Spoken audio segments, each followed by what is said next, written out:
Ferrari enters the qualifying session for the Spanish Grand Prix with the third best time set today by Charles Leclerc, behind the McLaren duo Oscar Piastri and Lando Norris. The Monegasque's gap from the papaya cars is large, about 7/10, and we will see if the Maranello team can secure the second row. A result that would be important also considering the good race pace shown especially in the first free practice session yesterday. Before qualifying started, the Maranello team went to the FIA Garage to measure two front wings. We recall that from this weekend the technical directive TD018 comes into force, but it seems strange that this episode involved primarily only the Maranello team, and also the timing was unusual. After a little more than 15 minutes, the two parts returned to the garage. The technicians proposed various adjustments on engine mappings, brakes, power unit management, and differential behavior on corner entry. The first sector still shows some inconsistency, where Ferrari suffers in quick changes of direction compared to the more agile McLaren. Despite everything, the overall car balance is convincing, and in Turn 5 there is a clear improvement compared to the third practice session at the Circuit de Catalunya in Barcelona. The tendency to lose rotation persists, although less pronounced than before.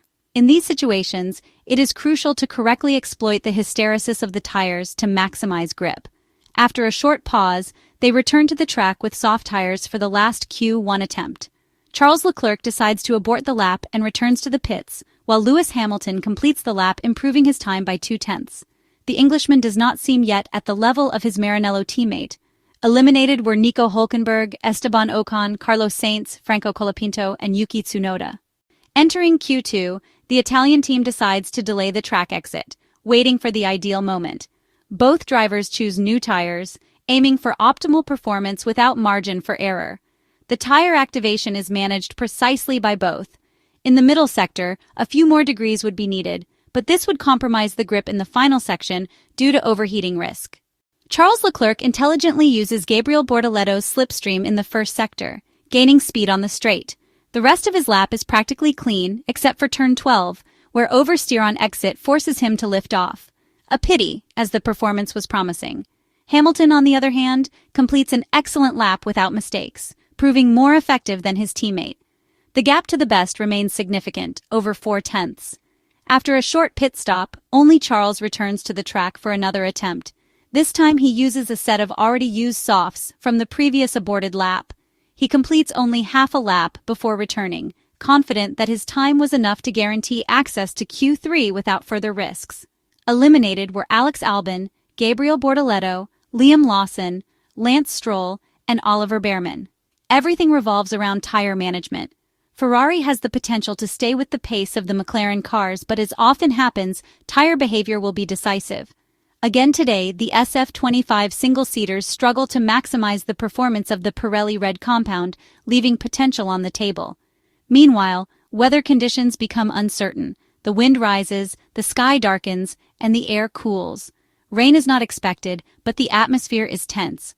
Both drivers put on new tires. Charles Leclerc makes a slight mistake in the second sector, where the rear of the car still feels nervous. However, his driving style remains exceptional, and he manages to compensate for the car's weaknesses. Despite this, he finishes the lap 0.3 behind Lando Norris. Lewis Hamilton does worse. He struggles to find confidence with the setup and suffers a gap twice that of Charles Leclerc, although he still has a fresh set for another attempt. With the second set of tires, Lewis Hamilton improves and manages to beat Charles Leclerc by almost 0.1, while the Monegasque watches from the pits. A quick technical analysis. Compared to McLaren, the Ferrari cars show instability in high-speed corners and a slight but annoying understeer. The critical point remains the same. Even in this qualifying session, the Maranello team was unable to fully exploit the potential of the tires. The 7-time Formula One world champion briefly tasted the second row, but Max Verstappen and George Russell matched his exact time and beat him by 0.2. Fifth place, therefore, for the Briton, while Charles Leclerc is 7th. It remains to be understood why the Monegasque did not give a slipstream to his teammate on the last lap. Otherwise, it is strange that he made the first rather than the second attempt in Q3. After a complicated qualifying session at the Barcelona circuit, Charles Leclerc explained the reasoning behind the strategy adopted by Ferrari for the Spanish GP, particularly the decision not to immediately use a fresh set of soft tires. According to the Monegasque driver, the choice was personal and not imposed by the Ferrari team. Charles Leclerc spoke to the media after the session, taking full responsibility for what happened, while stressing that he made the call with the race in mind, prioritizing having a fresh tire set available for Sunday's Spanish Grand Prix. Charles Leclerc said that saving a set of tires was his decision, so the responsibility was his. He acknowledged that maybe it was not the right choice, but emphasized that it was entirely his call. The Monegasque driver added that the team had suggested several times in the pit to go out earlier and explained that they always had a used soft tire, but only with an outlap, so it was not really used, though on a track like that it still made a difference of about 0.2. For that reason, he wanted to keep that tire for the race, believing there was a big advantage, and that was mostly his opinion. Charles Leclerc added that he gave it a try halfway through the session, but at the end, the cloud cover increased, temperatures dropped, and the track improved. He took responsibility for the strategy, but said he was fairly happy with the tire plan for the race. The Ferrari driver made the choice with the race in mind, and said whether it would pay off or not would be clear by tomorrow night, admitting that maybe he was wrong.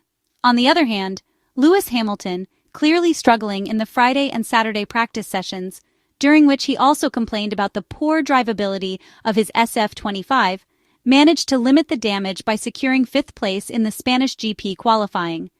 The 7-time world champion told Sky that he hopes he will have the car to fight for the podium tomorrow. However, he noted that for some reason in qualifying on a single lap, they did not have the car to compete for pole position.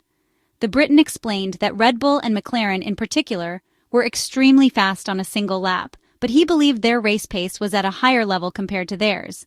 He expected to be able to show that pace tomorrow and attack whoever was ahead, adding that getting on the podium was his goal and that they would need to be aggressive from the first corner.